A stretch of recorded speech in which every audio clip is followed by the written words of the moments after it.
Gaither, I think we have you on as well, although you're muted, sir.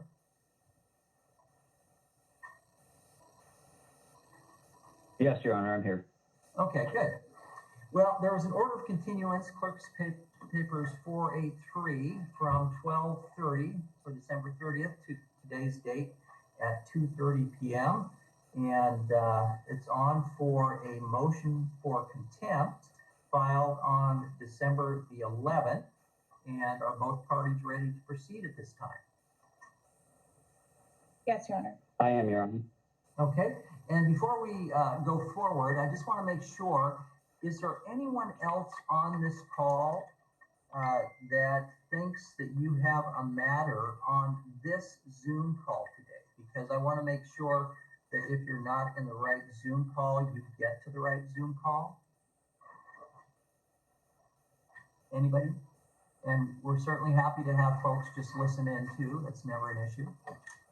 Okay, so any preliminary matters before we begin, Ms. Williamson or Mr. Gaither? No, Your Honor. Okay. No, Your Honor. Mr. Gaither, your motion, go ahead, sir. I thought that this would be like a very simple thing to work out where I could have some visitation time with my daughter face to face, since I hadn't seen her in 2 years. But that didn't turn out to be the case. I had everything set up for a Zoom call or a Skype. We used Skype, excuse me, and was expecting to see my daughter and talk to her for a little bit on Thanksgiving, and that didn't happen. I sent multiple emails to Ms. Page saying, "Hey, I'm on Skype. The name you gave me is not even in the Skype directory." You know, I've sent multiple emails to the email address that they gave me for my daughter, which was hillsforbeans@gmail. None of those emails were returned as undeliverable. And then at around 8 o'clock, Mr. Page sends an email stating, "Oh yeah, there must have been like a technical issue. We're sorry. We'll, you know, have a happy Thanksgiving," period. And that was the end of it. The next day, I get another email saying, "Hey, when we set up the email account, we did it incorrectly. So here's a new email, but Sky's not here today, so you'll have to try to do it tomorrow." So on the third day, I put in the name into the Skype search engine and found my daughter's Skype phone number, and we talked. But it was on a black screen. There were people in the background moving about. Now we know that Mrs. Page has been sitting there with my daughter, because she said so in her rebuttal, that she was sitting there because my daughter was experiencing extreme anxiety. I did manage to talk to my daughter's counselor, who informed me that the anxiety, you know, I'd mentioned the issues of some of the allegations, and she said she wasn't being seen for that, but just dealing with the anxiety of the conflict between the two parties. Well, I haven't seen my daughter in 2 years. I haven't talked to her. And the only way that they would know there's any conflict is everything's been going through email to their attorney's email, and a few to her. They weren't conflict issues. They were about visitation and the Skype call. But unless they're informing her of what's going on all the time, which I believe they are, there should be no anxiety, because there shouldn't be any conflict that the children are involved in. When I first petitioned the court for visitation for Thanksgiving, and they did this at the beginning of the summer also, they write in their response that neither the sexual assault counselor or the children's regular counselor, Meredith, doesn't believe it's a good idea after 2 years and this time that I should be having visitations with my daughter. What I noticed is that it's always the sexual assault counselor, and there's never any documentation from that counselor. That counselor's name is Linda West, and I did manage to get a hold of her. She had informed me she had not talked to my daughter in a couple of years. So every time they're putting in "and the sexual assault counselor," they're just making that up. That's a false narrative. They keep trying to put out the narrative that somehow I'm a danger to my daughter, even though it's been proven multiple times through multiple agencies and multiple investigations that that's just not the case. So, you know, my daughter was not anxious. She was abrupt. And I would say in part, she may be hostile a little bit. But, you know, I was trying to have a conversation with her, draw words out of her. And it was just like, yes, no. You know, I asked her if she wanted anything for Christmas. I don't want anything from you. So there was some hostility in there, but I could understand that if she's continuously hearing this barrage of information about what's going on with the custody issue and conflict. So 2 years without seeing my daughter, she shouldn't be aware of any conflict. And it really has kind of, since they've had an attorney, they have, I'll say this, you know, have mellowed down quite a bit, which is probably the advice of their attorney as far as their tactics. But,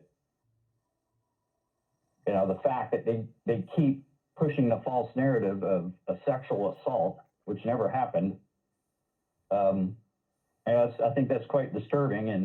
And they did offer, like we've been kind of talking about possibly a settlement conference, but they did offer that, you know, there should be counseling between me and my daughter, but I'm not sure how that's going to work.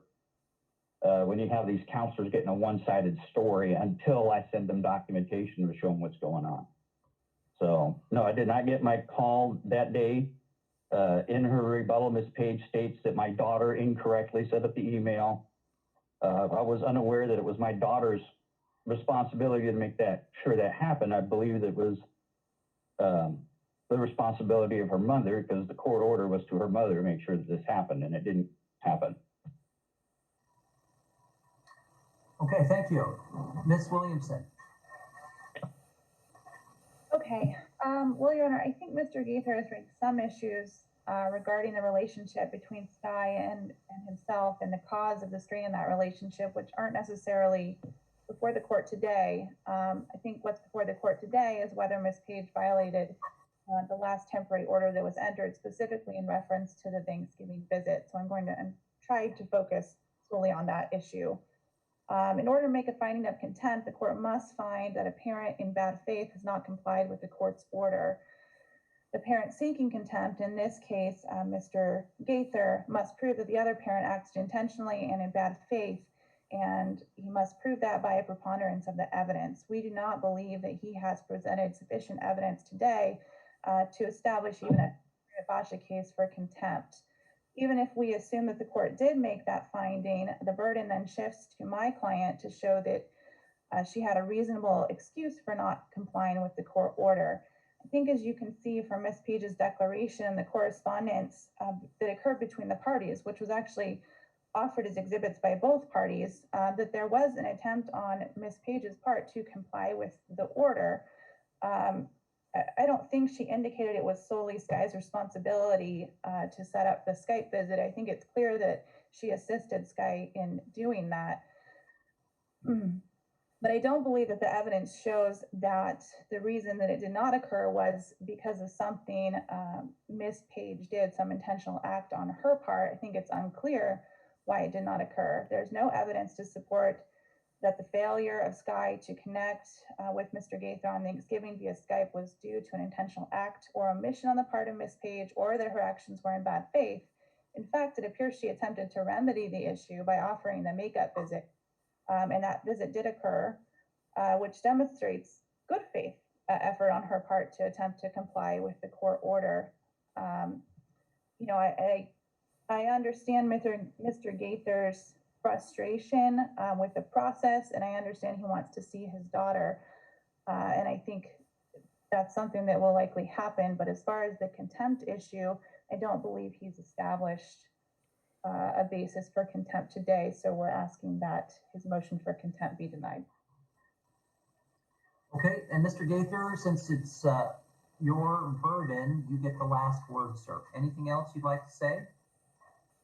Well, yes, Mrs. Page had several days to set up the email and to get the Skype ready. That didn't happen. She didn't appropriately get things done. It was her responsibility to get that done. And it's, and in her response, she's like, well, I'm not very familiar with Skype. We had difficulties with the emails. I'd like to remind the court that her husband claims to have several degrees in computer science and computer engineering, so I'm not sure why there would be a lot of difficulty getting that set up. I mean, if, I could figure it out, and I'm like the worst person for technology on the face of the planet, then, I think that Mrs. Page had plenty of time to be ready for that Skype call. Make sure that it happened. I mean, it was like a week prior.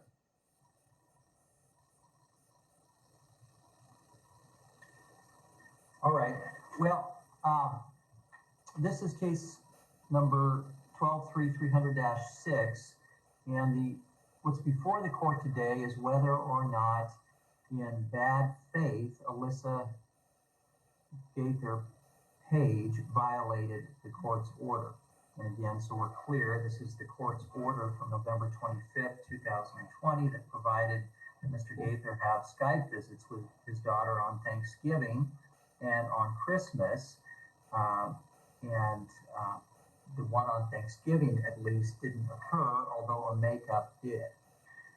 If there had not been the attempt that, and again, Mr.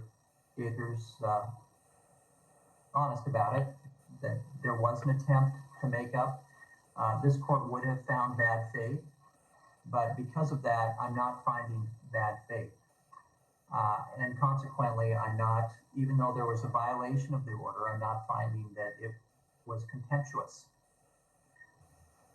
Now, the question is, as this case moves forward, where we go from here, because this court has concerns regarding the amount of limited contact that Mr. Gaither's had with his daughter.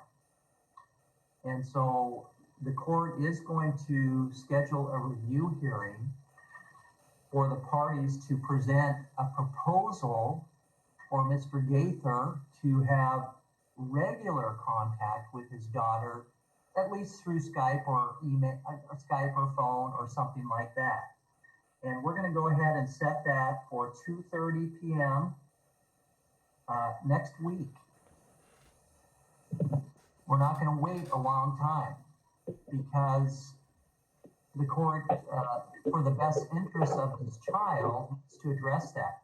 Also, the court will be addressing proposals of counseling between Mr. Gaither and his daughter, how that might proceed. So feel free to, and this is on the court's own motion, feel free to make any proposal that you'd like to make, either of you, but the court wants this case to move forward, and that's part of moving forward. So again, we'll be looking at next week the parties' proposals on more regular contact between Mr. Gaither and his daughter, and also counseling between Mr. Gaither and his daughter. And that'll be on for 2:30, and we're going to just set that via court's minutes. Okay? Yes, Your Honor. Any questions, Ms. Williamson? Will that hearing need to be confirmed? No. No, this is on the court's own motion. Okay? Okay. And again, the court has concerns regarding this child's best interest. Okay? Yes, Your Honor. All right. Thank you. That's it today. Thank you. Oh, this will be on for entry of the order also denying contempt next week. And court, you can indicate court will do. I'll do it. Okay? All right. Is there anyone else who's on?